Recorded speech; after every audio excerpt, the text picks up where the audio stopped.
With a pelvis and deep gluteal muscle contusion, the Golden State Warriors have listed Jimmy Butler as questionable for Saturday's Game 3 against the Houston Rockets.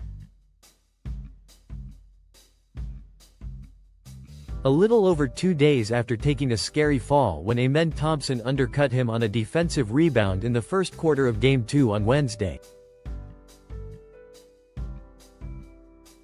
Head coach Steve Kerr said Butler's status is day-to-day but that he thinks there's a chance he plays.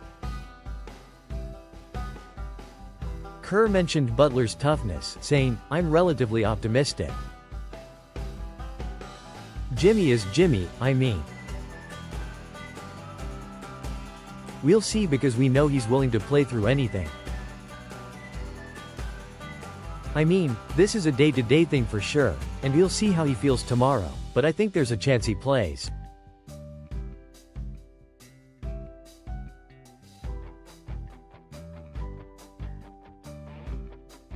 On Thursday, Butler had an MRI that showed no structural damage. Shams Charania have heard from sources that the Warriors star is very likely to miss Game 3.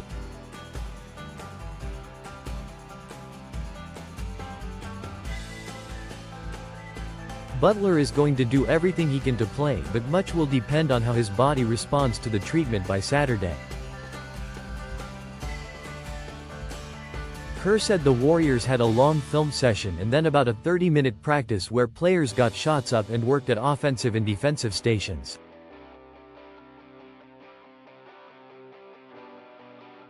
During the practice, Butler was restrained to the side. Stephen Curry has suffered tailbone injuries in the past, one of which was a pelvic contusion on March 20th.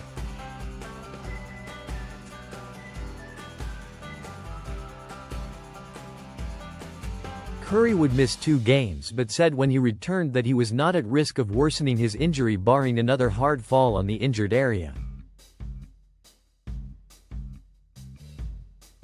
Kerr stated, "It's very similar. So it's a matter of pain tolerance, which is why he is day-to-day." Starting guard Brandon Podziemski, who was limited to 14 minutes in Game 2 due to illness related to something he ate, is feeling better and finally was able to eat again.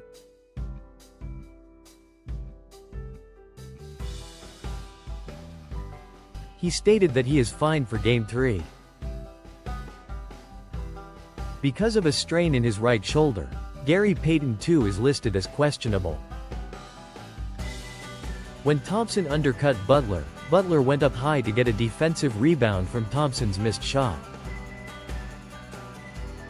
Before Thompson and Draymond Green collided with Butler, they were fighting for position.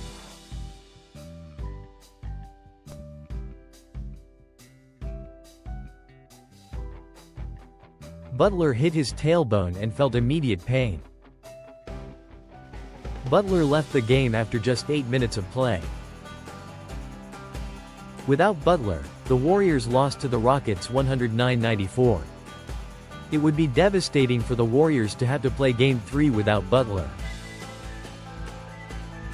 In helping Golden State steal Game 1 in Houston, Butler poured in 25 points, 7 rebounds, 6 assists and 5 steals on Sunday.